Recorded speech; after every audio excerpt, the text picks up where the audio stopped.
Assalamualaikum warahmatullahi wabarakatuh. Saya Dwi Bagus Kurniawan yang mempunyai nomor induk mahasiswa 16 31 31 0066.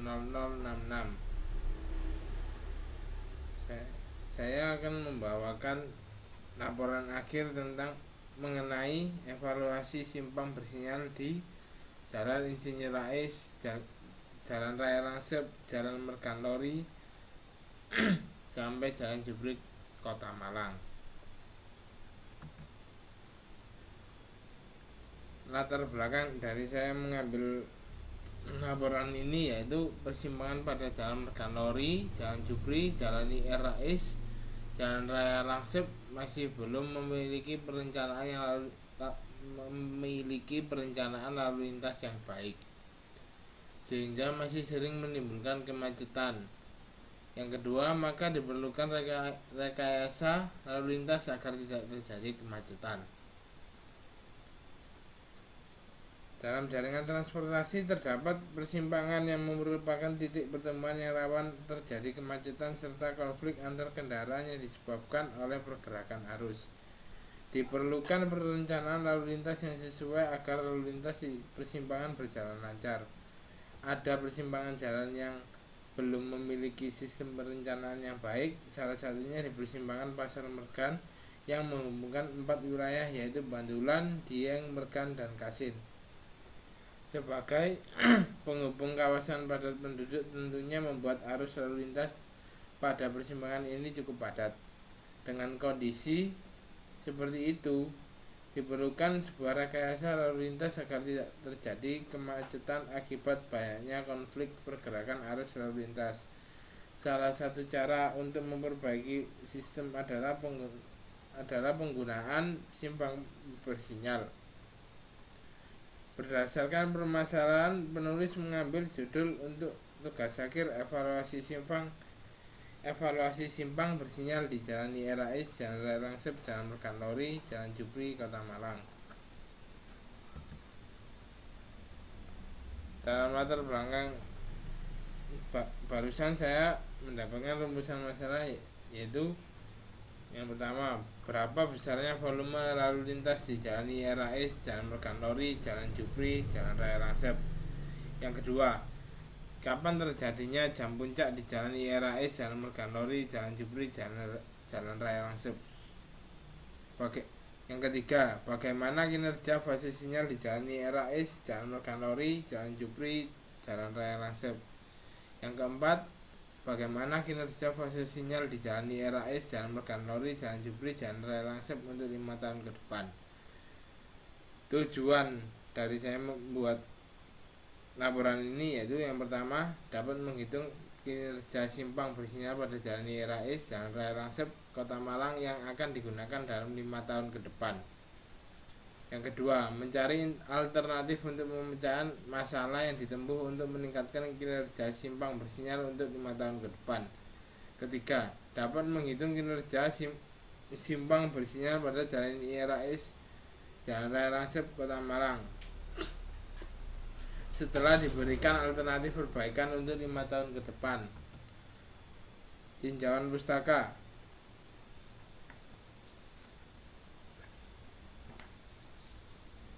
Yang pertama yaitu pengertian simpang.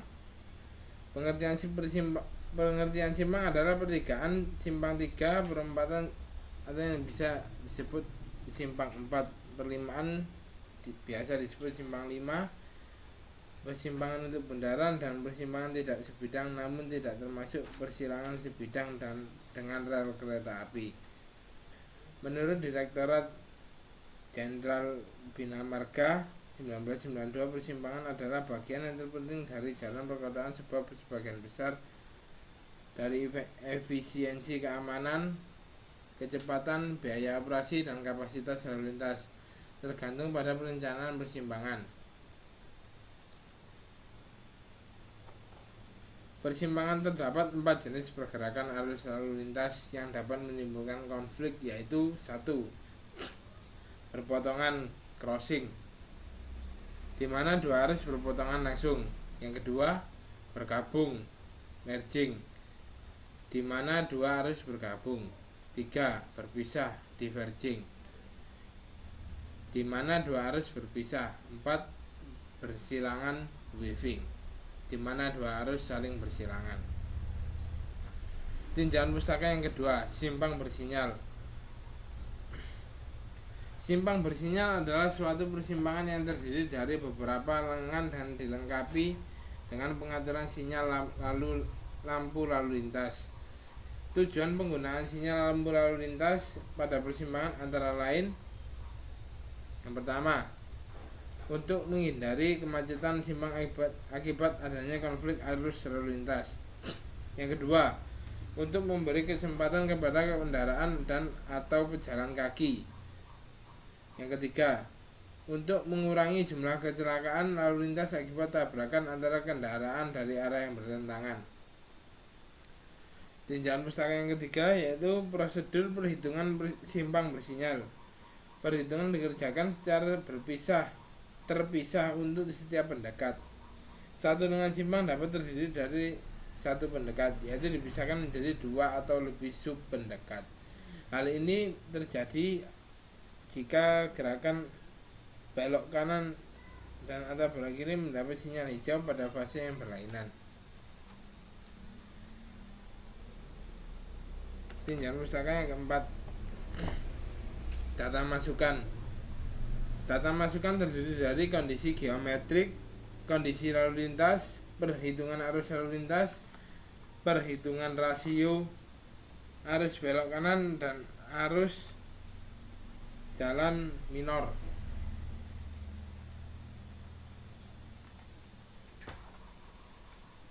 Kondisi lingkungan,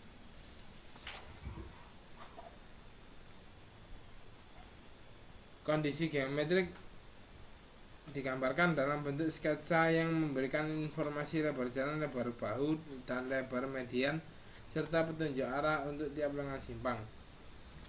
Yang kedua, perhitungan arus lalu lintas. Jika ada arus lalu lintas, klasifikasi tersedia untuk masing-masing gerakan. Data tersebut dapat dimasukkan dalam satuan kendaraan per jam. Yang keempat, perhitungan rasio arus belok dan arus jalan minor.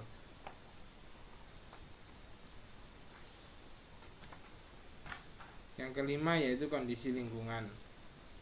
Kondisi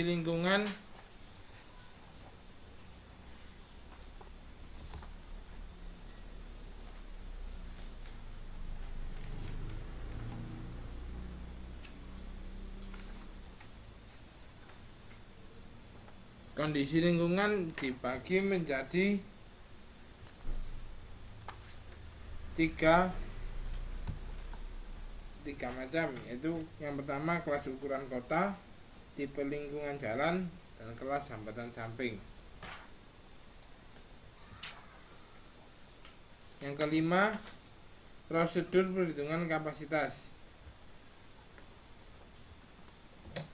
Yang keenam yaitu perilaku lalu lintas.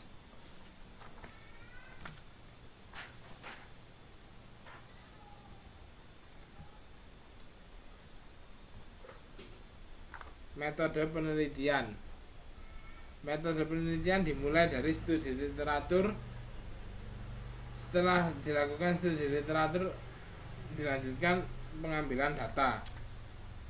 Pengambilan data dibagi menjadi dua, data primer, data sekunder. Data primer dan data sekunder. Data primer terdiri dari geometrik simpang, volume lalu lintas, dan hambatan samping.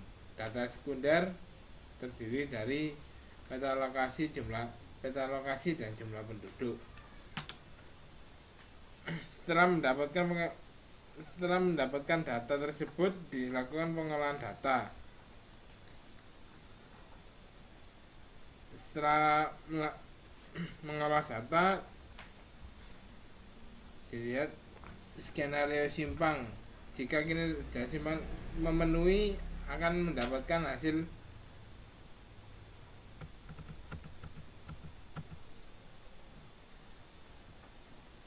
setelah kinerja simpang memenuhi, akan menemukan hasil penelitian.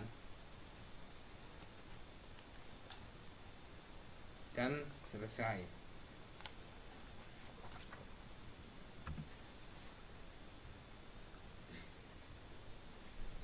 Pengolahan data lalu lintas yaitu data yang sudah didapatkan dari hasil survei lapangan kemudian dianalisis untuk mendapatkan jam puncak.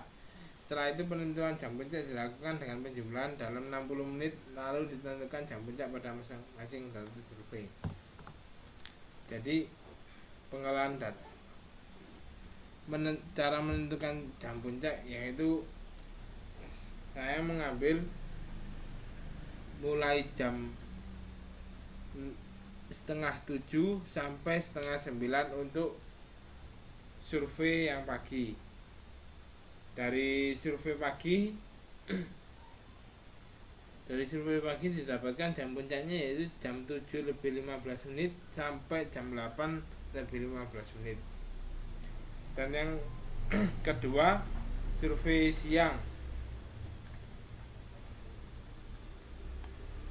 Yang survei siang adalah jam 12 sampai jam 2 siang. Dan didapat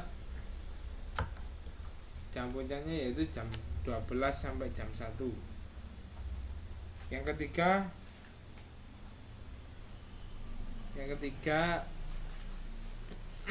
survei pada waktu sore yang dimulai jam 4 sore sampai jam 6 malam, 6 sore. Yang didapatkan jam puncak yaitu jam 4:15 sampai jam 5:15.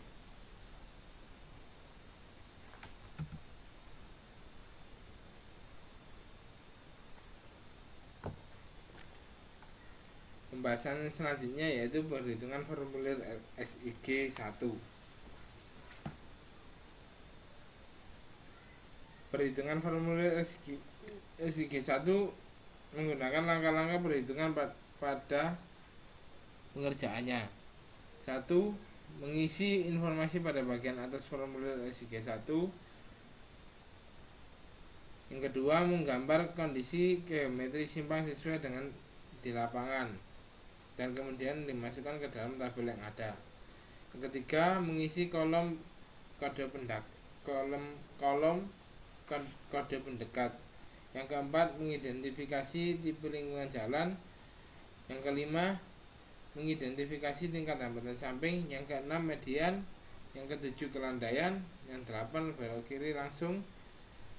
Ke-9, jarak kendaraan parkir. Ke-10, lebar pendekat. Lalu setelah perhitungan formulir SIG 1 dilanjutkan dengan perhitungan formulir SIG 2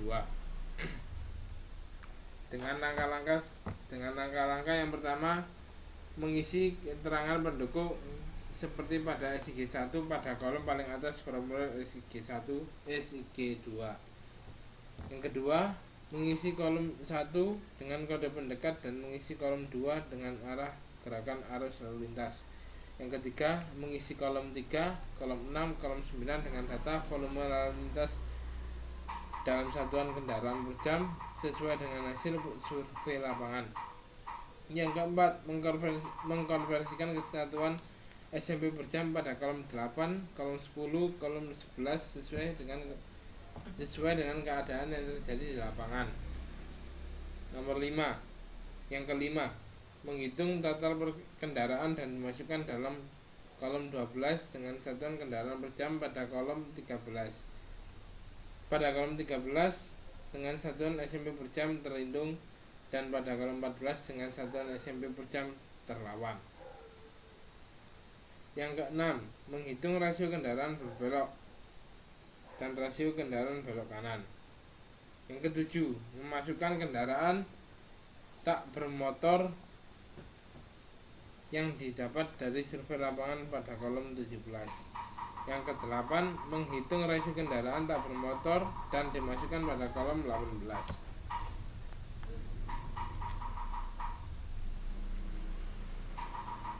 Yang ketiga,